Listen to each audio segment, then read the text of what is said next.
قسم کھانے میں حضرت اگر یہودیوں کہے تو موسیٰ کی قسم کھائیں، یا وہ عیسائی سے کہے تو عیسیٰ کی قسم کھائیں، وہ نہ کھائیں گے. اور تم 10 روپے کی سبزی اور 200 روپے کی چپل بیچنے کے لیے اللہ کی جھوٹی قسم کھاتے ہو. کتنے مسلمان ہو؟ ہنسنے کی بات نہیں. ہاں یہودی اپنا مذہب کسی لڑکی کی بنیاد پہ چھوڑنے کو تیار نہیں، عیسائی اپنا مذہب کسی لڑکے کو دیکھ کر چھوڑنے کو تیار نہیں.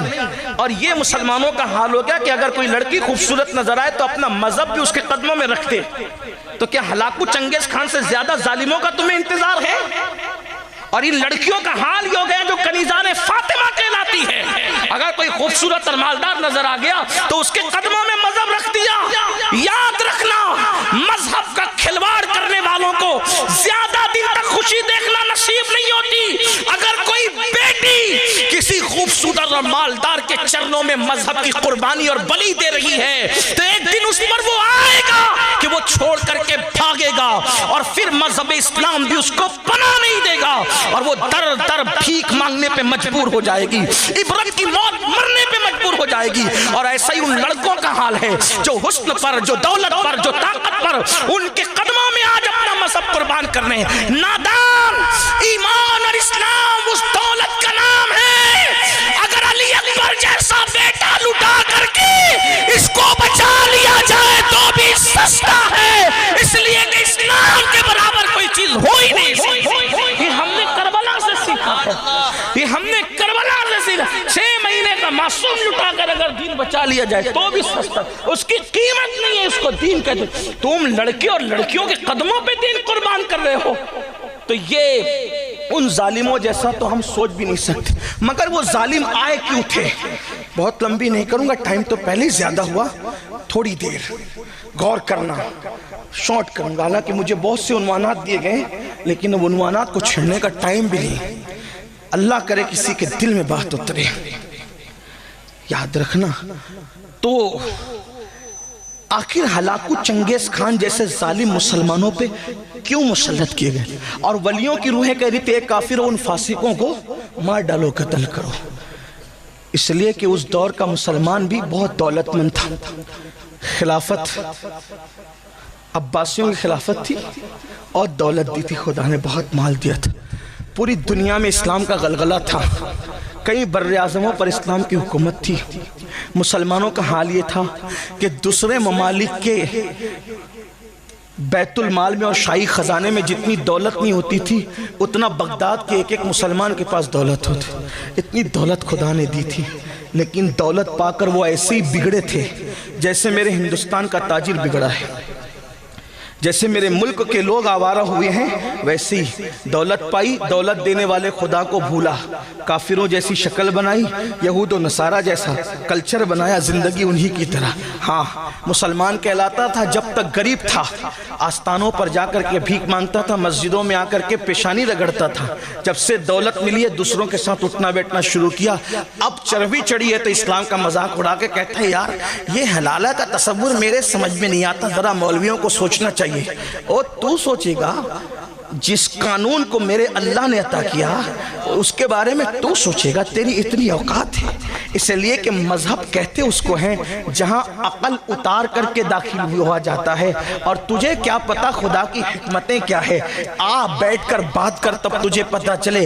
جو تیرے سماج میں رائج اسلام اس حلالے کی تائید نہیں کرتا جو حدیث میں وہ اتنا خوبصورت ہے، اگر اس کا کانسیپٹ پیش کر دیا جائے تو آج بھی چنگیزی اور ہلاکو کے دیوانے اسلام کے دامن میں پناہ لینے پر مجبور ہو جائے. لیکن تو نے پڑھا ہی نہیں، دین نہیں پڑھا، دھرم نہیں پڑھا، مذہب نہیں پڑھا، مسلک نہیں پڑھا. اللہ اکبر. تیرا حال تو یہ ہے میرے بھائی کہ تیرا غسل بھی 3 بچے پیدا ہونے کے بعد درست نہ ہو سکا. جس کو غسل کرتے نہ آیا 3 بچوں کی پیدائش کے بعد بھی، وہ قوم عزت پائے گی؟ وہ کب محمود غزنوی بنے گی؟ اس قوم کو فاروق اعظم کی طرح اقتدار ملے گا؟ نہیں، ایسا نہیں ہو سکتا. ہماری خواہش کیا ہے؟ اچھے کپڑے پہنو، عزت ملے گی. اچھا موبائل استعمال کرو، عزت ملے گی. اچھی گاڑیوں میں گھومو، عزت ملے گی. نادان ہو. اچھے کپڑے پہننے سے کبھی منع نہیں کرتا، میں تو کہتا ہوں پہنو، اس لیے کہ دوسروں کے درمیان جینا ہے. پہنو اچھے جوتے، پہنو لوگوں کے درمیان جینا ہے. پہنو. آپ کہیں گے آپ یہ کہاں سے لاتے ہو؟ میں نے کہا میں دین سے ادھر ادھر ہٹنے کو تیار نہیں، میرے دین میں سب موجود. ہمارے مذہب اسلام میں سب موجود ہے۔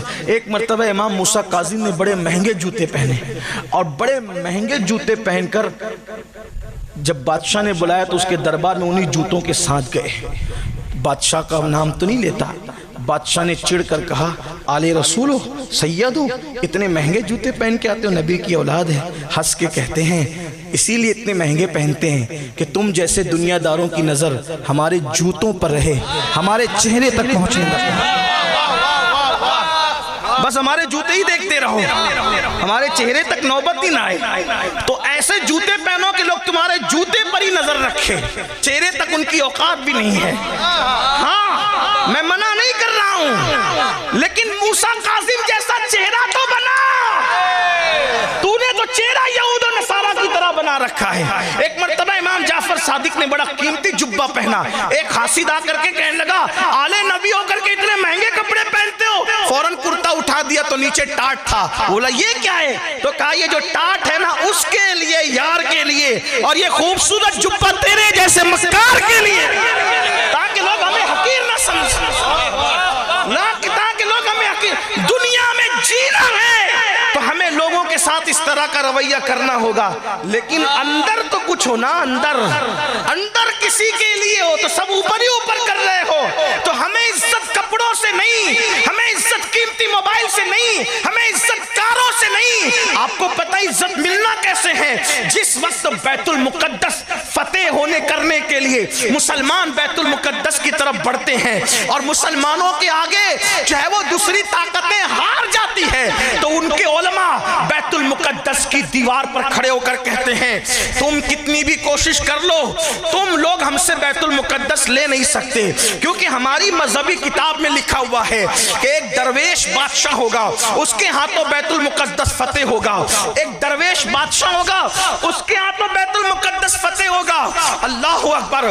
ابو عبیدہ ابن الجراح بڑے ہوشیار تھے، ان کو امین الامہ کہا گیا ہے، انہوں نے نیچے سے کہا اس بادشاہ کی صفت بھی تو لکھی ہوگی، بیان کر۔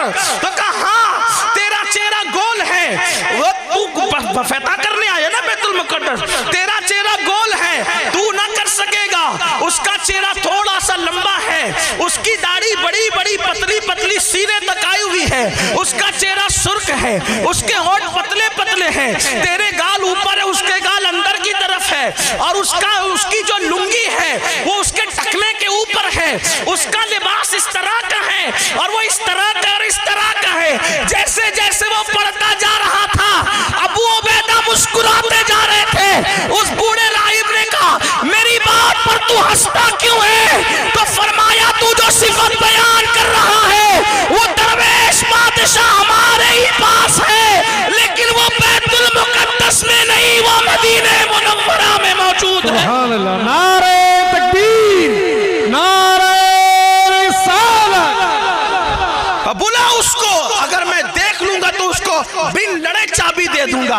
پھر ابو عبیدہ خط لکھتے امیر المومنین جانشین رسول فاروق اعظم سیدنا عمر ابن الخطاب غیث المنافقین امام المجاہدین امام المشاہدین فی رب العالمین، اللہ اکبر، میرے نبی کا جانشین، میرے نبی کا پروردہ، میرے نبی کا تربیت یافتہ، جس کو رسول اللہ نے سجایا سوارا نکھارا اور اتنا بلند کر دیا کہ آقا فرماتے میرے بعد کوئی نبی ہوتا تو وہ عمر ابن خطاب ہوتے، لا نبی بعدی، مگر میرے بعد کوئی نبی نہیں۔ 3 بر اعظموں کا حاکم، ایک ملک کا نہیں، 3 بر اعظموں کے حاکم کو خط لکھا ہے بیت المقدس آنا ہے۔ آج دیکھ لو دنیا کے وزیروں کو ایک ملک سے دوسرے ملک جاتے تو کتنا اتراتے ہیں، پھر بھی حال یہ ہوتا ہے کہ لوگ نظر اٹھا کر دیکھتے بھی نہیں۔ جن لوگوں کو پتا ان کو پتا ہے، منہ تکتے رہتے لوگ، یہ اوقات ہے اور ہم نئے کپڑوں سے جائیں گے، چارٹر فلائٹ۔ میں کسی ایک ملک کی بات نہیں کر رہا ہوں، یہ دنیا کے سارے ملکوں کا، ورنہ کوئی ملک کا آدمی، پڑوسی ملک کا آدمی، اڑوسی ملک کا آدمی مجھ پہ ناراض ہو جائے کہ آپ ہمارے ملک کا۔ میں نے کہا ہم تو جنرل بات کہتے ہیں، شراب کے خلاف تقریر کریں گے تو کوئی شرابی اٹھ کے لڑے گا ہمارے خلاف کرے، ہمیں تو پتہ ہی نہیں شرابی کون ہے، ہم تو اپنی بات کرتے ہیں۔ تب یہ چارٹر فلائٹ جو چوری چوری چپکے چپکے لیے جا رہے ہیں ان کی بات ہو رہی ہے، جو ہیں وہ ہیں، جو قوم کے پیسے چرا کر روزانہ نئے کپڑے پہن رہے، جو ہے سو ہے، ہمیں نہیں پتا کون ہے، ہم تو جنرل بات کرنے کے عادی کرتے رہیں گے۔ جن کی بے عزتیاں ہو رہے ہیں لوگ تکتے نہیں تکتے ان کی طرف، لیکن آؤ ظالموں کی عزت کہیں نہیں ہے، نہ زمین کے اوپر ہے نہ